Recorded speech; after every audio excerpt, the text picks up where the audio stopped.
दिल्ली का सबसे VIP area Rajghat. तारीख 10 और 11 अक्टूबर की दरमियान रात एक लड़की बिना कपड़ों के बदहवास अवस्था में चल रही होती है। वह उसी अवस्था में लगभग 6 किलोमीटर दूरी पैदल ही तय करती है।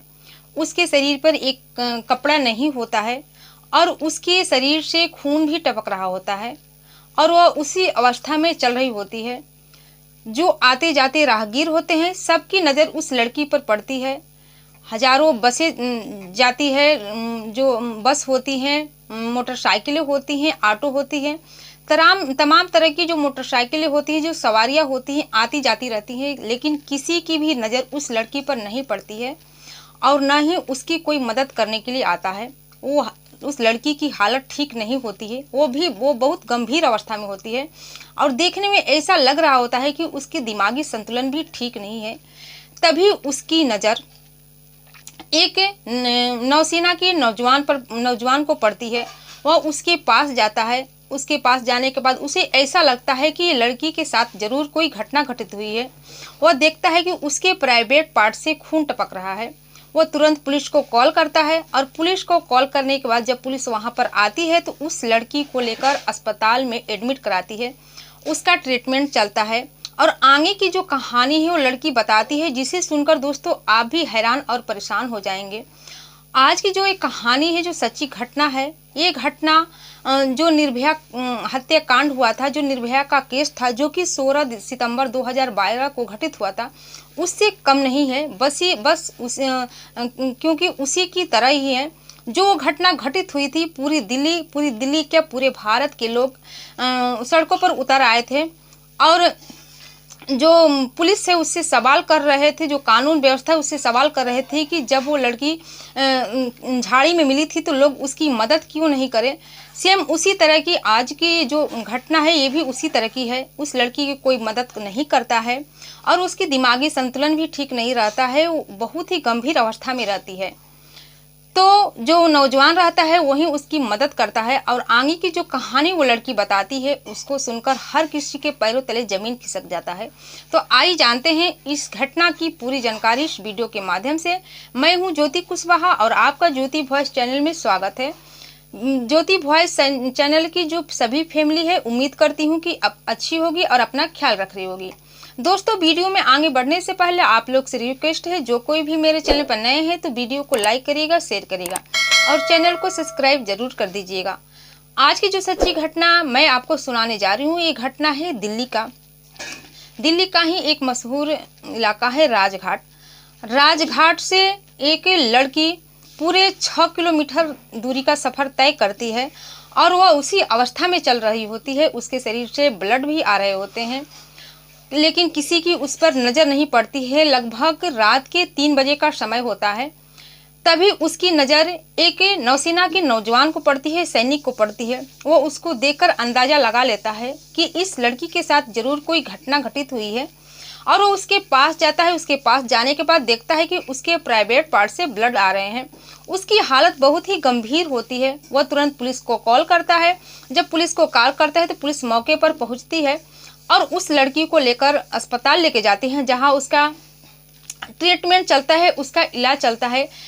पुलिस जो होती है उस लड़की से पूछताछ करने की कोशिश करती है कि आखिर ये इसके बारे में बताए कि इसके साथ क्या घटित हुआ है, लेकिन लड़की की हालत बहुत ही गंभीर होती है।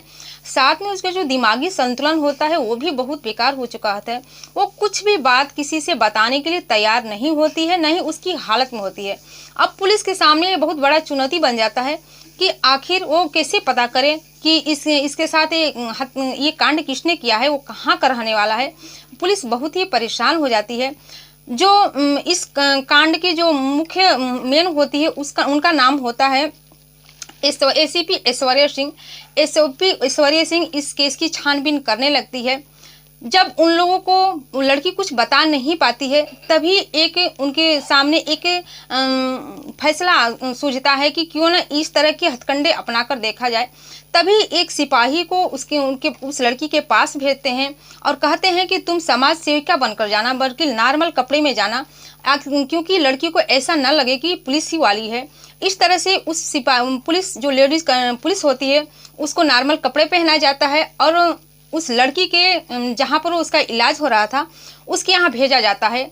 अब जो पुलिस होती है उस लड़की का अच्छे तरीके से ख्याल रखने लगती है, उसका साथ देने लगती है, उसकी छोटी छोटी हर एक बात का ख्याल रखती है, जिससे कि लड़की को ये महसूस होने लगता है कि ये कोई अपना है। जब ये अपना समझने लगती है, लगभग 21 दिन का समय बीत जाता है, जब अपना समझने लगती है तो एक दिन वो जो पुलिस सिपाही होती है, महिला सिपाही, उसके सामने रोने लगती है और रोने के बाद ये पूछती है कि आखिर तुम बताओ कि तुम्हारे साथ ये घटना कैसे घटित हुई है, वो लोग कौन थे जिसे तुम्हारे साथ रेप किए थे।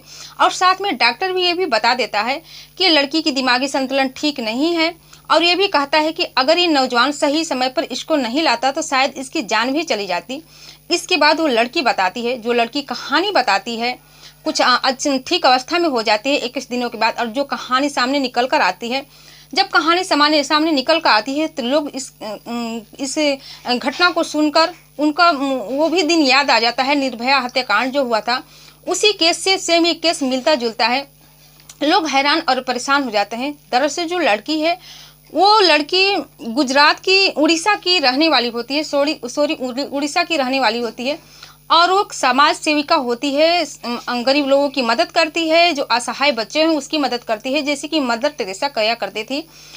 एक दिन उसका जो दोस्त होता है दिल्ली में जो रहता है वो कॉल करता है और कॉल करके कहता है कि अगर तुम आगे बढ़ना चाहती हो, कुछ अच्छा काम करना चाहती हो तो वहाँ पर क्या रखा है, दिल्ली में आ जाओ, दिल्ली में बहुत सारे पैसे हैं, यहाँ पर अच्छे तुमको काम मिल जाएंगे, तुम जिस काम को कर रहे हो उसको सही तरीके से कर सकोगी। इसके बाद वो लड़की अपने दोस्त की बात को मानकर अपने माता पिता से बिना कुछ बताए दिल्ली आ जाती है और दिल्ली में आने के बाद उस लड़की के यहाँ रहने लगती है, काम करने लगती है। इस तरह से गरीब बच्चों की सेवा करती थी, अनाथ लोगों की सेवा करती थी, यानी कि वो समाज सेविका का काम करने लगती है। लेकिन धीरे धीरे जब समय बीतता है तो उस लड़की को ऐसा लगने लगता है कि उसकी दोस्त जो आई है, यानी कि जो लड़की आई है, वो उसी के पैसे पर खा रही है, पल रही है, इसलिए वो उससे छुटकारा पाना चाहता है, उससे अलग रहने लगता है और इन्हीं बातों को लेकर उनके बीच कुछ अनबन सा हो जाता है, कुछ ठीक नहीं रहता है, जिसकी वजह से जो लड़की है अपने दोस्त का घर छोड़ देती है और घर छोड़ने के बाद वो आश्रम, जो कि ननों का आश्रम होता है, वहाँ पर जाकर रहने लगती है। वहाँ पर रहते रहते काम करने लगती है, लेकिन धीरे धीरे उसकी दिमागी संतुलन बिगड़ जाता है, उसका दिमाग ठीक नहीं होता है। इसके बाद अचानक उस ननों का जो आश्रम होता है वहाँ से अचानक गायब हो जाती है और जब गायब हो जाते हैं तो जो ननों के लोग हैं वहाँ पुलिस थाने जाते हैं और थाने जाने के बाद ये रिपोर्ट लिखवाते हैं कि मेरे यहाँ एक लड़की रहती थी और वो अचानक से गायब हो गई है। इसके बाद ये लड़की अपना अलग ही ठिकाना ढूंढ लेती है, कभी रेलवे लाइन पर रहती थी तो कभी फुटपाथ पर रहा करती थी तो कभी जो ब्रिज है, पुल है, वहाँ पर रहा करती थी। इस तरह से अलग अलग जगहों पर रहने लगती है। कुछ दिन बीत जाता है। इसके बाद जो 11 तारीख होता है, 11 अक्टूबर होता, 11 अक्टूबर के वो ऐसे ही फुटपाथ पर पड़ी थी, तभी उसकी नज़र उस पर 2 लोगों की नज़र पड़ती है और जो 2 लोग होते हैं, एक का नाम होता है शमसुम, जो कि अपंग होता है, लंगड़ा होता है, वो ठीक से चल भी नहीं पा रहा होता है। दूसरा का नाम होता है प्रमोद, जो कि कबाड़ी का काम करता है। दोनों लोग की नज़र उस पर पड़ती है। वो तो लड़की अपना जगह जगह ठिकाना बदल रही थी, लेकिन उसको ये नहीं पता था कि दिल्ली अच्छा शहर नहीं है, यहाँ लोग सेफ नहीं रहते हैं, यहाँ ऐसे ऐसे भी कांड हो सकते हैं। ये दोनों लोगों की नज़र उस लड़की पर पड़ती है और उसको किसी तरह बहला फुसलाकर एक झाड़ी में ले जाते हैं और झाड़ी में ले जाने के बाद उसके साथ बलात्कार करते हैं, सामूहिक बलात्कार करते हैं, उसके साथ रेप करते हैं। इसके बाद जब उनका मन भर जाता है तभी उन तीनों पर एक आदमी की नज़र पड़ती है, जो कि ऑटो चालक होता है, उसका नाम होता है प्रभु महतो। जब उसकी नज़र उन तीनों पर पड़ती है तो उस लड़की को अपने ऑटो में बैठा लेता है और साथ में वो 2 लोग को भी बैठा लेता है। इसके बाद वो एक रिंग रोड जहाँ जगह होती है दिल्ली में, वहाँ पर जाता है। वहाँ पर भव्य मंदिर होती है, उस मंदिर के पीछे फिर तीनों लोग उस लड़की के साथ बारी बारी से बलात्कार करते हैं, उसके साथ सामूहिक बलात्कार करते हैं। लड़की जो रहती है विरोध नहीं कर पाती है, क्योंकि उसकी जो दिमागी संतुलन था वो ठीक नहीं था, इसलिए कुछ कर नहीं पाती है। इसके बाद जब वो संतुष्ट हो जाते हैं तो उस लड़की को छोड़कर वहीं पर अपने घर चले जाते हैं और जब अपने घर चले जाते हैं तो जब लड़की ठीक होती, जब लड़की को होश आता है तो होश आने के बाद वो जिस आश्रम से भाग कर आई थी वहाँ पर जाने लगती है और ऐसे ही लगभग 6 किलोमीटर की 2-3 घंटे में दूरी सफ़र तय करती है। उसके शरीर पर पूरे कपड़े भी नहीं होते हैं। उसके शरीर से जो प्राइवेट पार्ट है उस पर लगातार ब्लड आ रहे थे। लेकिन जितने भी राहगीर थे आते जा रहे थे, तमाम तरह की बसें, गाड़ियाँ, मोटरसाइकिल सब चल रही थी, लेकिन किसी पर भी उसकी नज़र नहीं पड़ती है, कोई उसकी सहायता करने के लिए नहीं आता है। 3 घंटे लगातार पैदल चलती है, तभी उसकी जो उस पर नज़र एक नौसेना के नौजवान को पड़ती है और उसकी मदद करने के लिए पुलिस को कॉल करता है। पुलिस आती है और जब पुलिस आती है तो उसको अस्पताल में भर्ती कराया जाता है और उसे इस तरह से हथकंडे अपनाकर पूछा जाता है। जब नॉर्मल तरीके से लड़की कुछ बता नहीं पाती है तो इस तरह से पूछा जाता है। एक महिला सिपाही को उसके पास नॉर्मल कपड़े में भेजा जाता है। जब इस तरह की कहानी वो लड़की बता देती है, इसके बाद उसे उन लोगों का जो आरोपी होते हैं, उन लोगों की जो ऐश्वर्या सिंह होती है, एक टीम गठित करती है, 10 टीम की गठित बनाती है और ये कहती है कि इस टीम में वही लोग होंगे जो आराम करना नहीं चाहेंगे, जो खाना खाना नहीं चाहेंगे।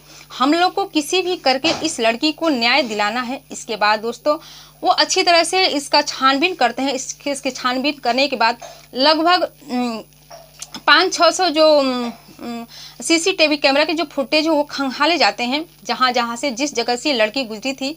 और 150 जो ऑटो रिक्शा होते हैं उसमें भी छानबीन की जाती है। इसके बाद जो तीनों आरोपी होते हैं, जो कि शमसुम लंगड़ा होता है और जो प्रमोद कबाड़ी वाला होता है और जो ऑटो ड्राइवर होता है प्रमोद, तीनों लोग को गिरफ्तार कर लिया जाता है। और गिरफ्तार करने के बाद उस लड़की का पता लगाया जाता है। जब वो लड़की का पता लगाता है तो लड़की उड़ीसा की होती है और उड़ीसा के जो मुख्यमंत्री हैं, जब उसके पुलिस को ये बात बताई जाती है तो वहाँ के जो मुख्यमंत्री होते हैं वो इस कांड के बारे में उचित कदम उठाने की सलाह देते हैं।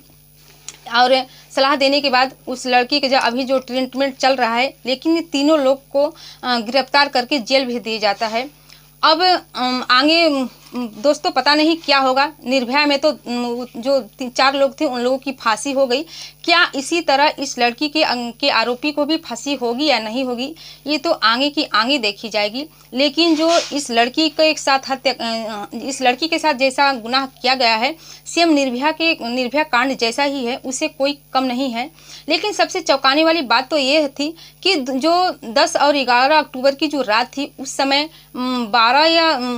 जो दशहरा चल रहा था, दशहरा का समय था। लेकिन पुलिस जो दिल्ली शहर होती है, पुलिस उस समय बहुत ही चौकन्नी होती है, सारी सुख सुविधाएं होती है, हर जगह पुलिस तैनात रहती है। लेकिन वहाँ की कानून व्यवस्था कैसी है, इस पर भी सवाल उठाया जा रहा है कि उस लड़की पर पुलिस की भी नज़र नहीं पड़ती है और उसकी ऐसी हालत हो जाती है। तो दोस्तों ये रही पूरी कहानी, पूरी घटना आप लोग से सामने। इस घटना से आपकी क्या राय है, कमेंट सेक्शन में कमेंट करके जरूर बताइएगा। और ये घटना सुनाने का उद्देश्य आपको दुखी करना, परेशान करना नहीं था, बल्कि जागरूक करना था, सचेत करना था। आप भी सावधान हो जाइए, सतर्क हो जाइए और इस तरह की घटनाएं से बचिए। तो दोस्तों फिर मिलती हूँ अगले दिन नई कहानी के साथ, नई घटना के साथ। तब तक के लिए जय हिंद, जय भारत।